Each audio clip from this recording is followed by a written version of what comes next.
with all due respect, Senator, and the words you spoke are disturbing, especially coming out of your mouth is very disturbing. But what I would also tell you that we're not advocating for kids to read porn. That is Illinois Secretary of State Alexi Giannoulias talking about a measure here in Illinois that he helped advance and get passed to ultimately prohibit tax dollars from certain schools and libraries that may restrict materials that goes against state law. Of course, this is a law that's set to take effect January 1st. It was approved by the legislature along partisan lines, with Democrats saying this is about ensuring that all voices are heard, while Republicans say that this takes away local control. Well, that's an Illinois issue, but it was injected into the national political conversation yesterday with a hearing on the U.S. Senate's Judiciary Committee, chaired by Illinois Senator Dick Durbin. So here's Alexi Giannoulias with his opening statements about some of his opening statements about this law that he helped to get passed, and ultimately some of the Q&A with some of the various groups, including parents groups, and some of the pretty wild things that were ultimately uttered on the Senate's committee floor, with Senator John Kennedy making some national headlines, reading excerpts from some of these questionable materials. So here is the Secretary of State of Illinois laying out why he feels that the law he helped pass here in Illinois is so important. Authoritarian regimes ban books, not democracies. Tragically, our libraries have become the thunderdomes of controversy and strife across our nation, the likes of which we've never seen before. The need to stand up and fight for our freedoms and our librarians, especially at this perilous time for our democracy, is why I initiated House Bill 2789 in Illinois. Under this legislation, Illinois libraries will not be eligible for state-funded grants if they ban books. This right to read legislation will help remove the pressure that librarians have tragically had to endure over the last couple of years. So again, Giannoulias laying out his thoughts on this particular issue, and when it comes to the banning of books, as he puts it, you got questions coming from a variety of areas, including from Lindsey Graham, the Republican from South Carolina, directly questioning Giannoulias about this position and what it means for the taxpayers who pay for all of this. Do they not have a voice in this? I want to see if I got the point here. A public library is supported by public dollars. Does that make sense? Yes.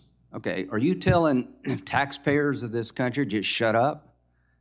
Is all you worry about is your kids don't have a voice about how your taxpayer dollars are being spent and what kind of community you're living in here? Because you're a parent and you don't let your $3 read something, is it possible that the other things, that the books in question may hurt the community in the eyes of parents?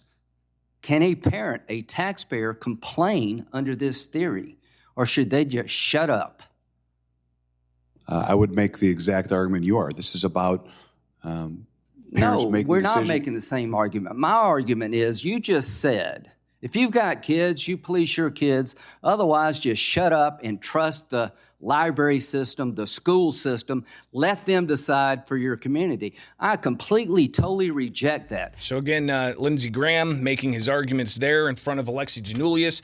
But you had others testifying, not just Alexi Giannoulias. You had some parents groups as well there, talking about how this is what they call a straw man argument to say that books are being banned, and ultimately trying to bully certain people who may be pushing back against these ideas being openly available in school libraries. Here's one of these parents groups from yesterday's U.S. Senate hearing. My name is Nicole Neely, and I'm the president of Parents Defending Education, a membership association that gives parents the knowledge and tools they need to be effective advocates for their children's education. But today, merely suggesting that kids who believe in Santa not have unfettered access to graphic sexual novels is tantamount to murder. In Connecticut, one resident said that the school board's desire to put parental consent rules in place for a few books described as obscene and explicit was, quote, a matter of life and death. It's not. When we do hear from parents about books, the phrase that we hear the most frequently is age appropriate. Radical indeed. School boards across the country cut the mics on parents who read passages from these books, stating, "This is inappropriate, there are children in the room." Yet those same books are being provided to children in schools.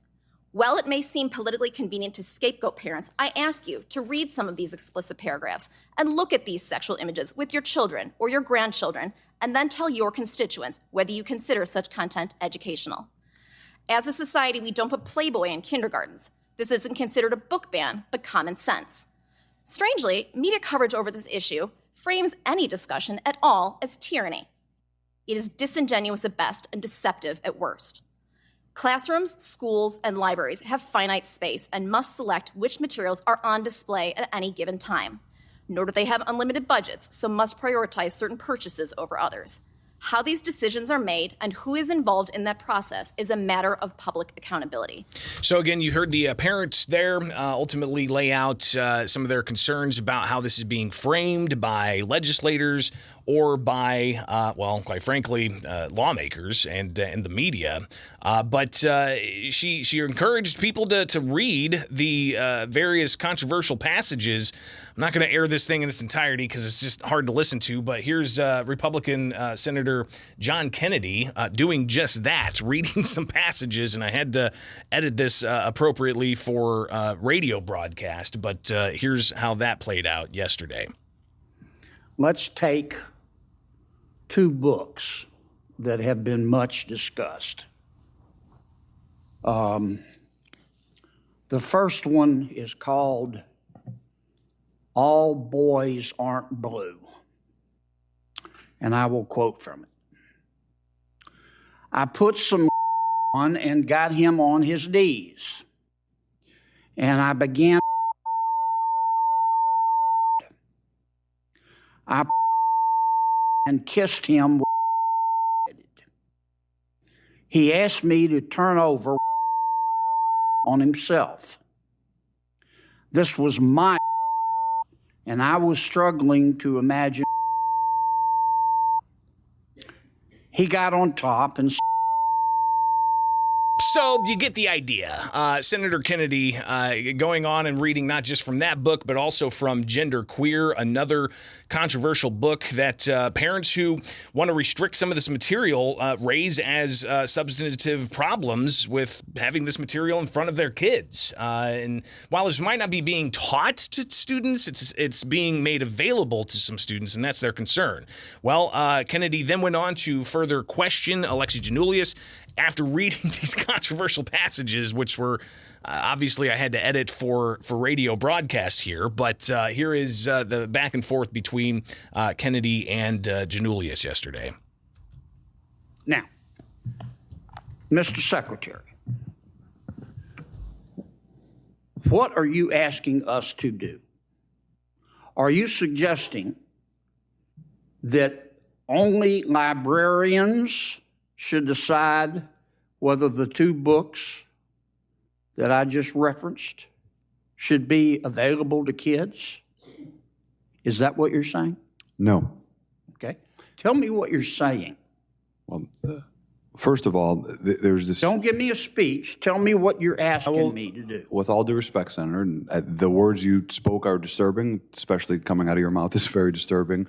But what I would also tell you that we're not advocating for kids to read porn, to Senator Booker's point. What are you advocating for? We are advocating for parents, random parents, not to have the ability, under the guise of keeping kids safe, to try and challenge the world view of every single manner on these issues. You're getting conceptual game. I'm not getting conceptual. Well, I'm saying yes, you are. Yes, you are. Because I want to know what you're recommending. It sounds to me like what some of you are saying, the librarians should decide who gets to see that book. I'm saying when individual parents are allowed to make a decision of where that line is, and To Kill a Mockingbird, which involves a rape scene, should that book be pulled from our libraries? I think it becomes a slippery slope. I think you ought to think about it a little bit more before you come here. I've thought about, if Senator, you're going to propose something, you ought to be able in 30 seconds to be able to explain what Senator- you're asking us to do. So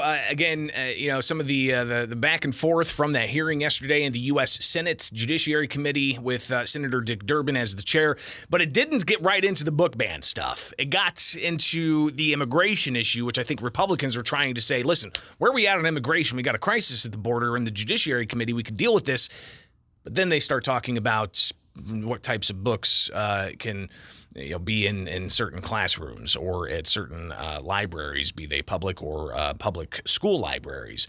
So fascinating to see this. Again, I think it's obviously something that's going to be part of the political conversation heading into the 2024 election.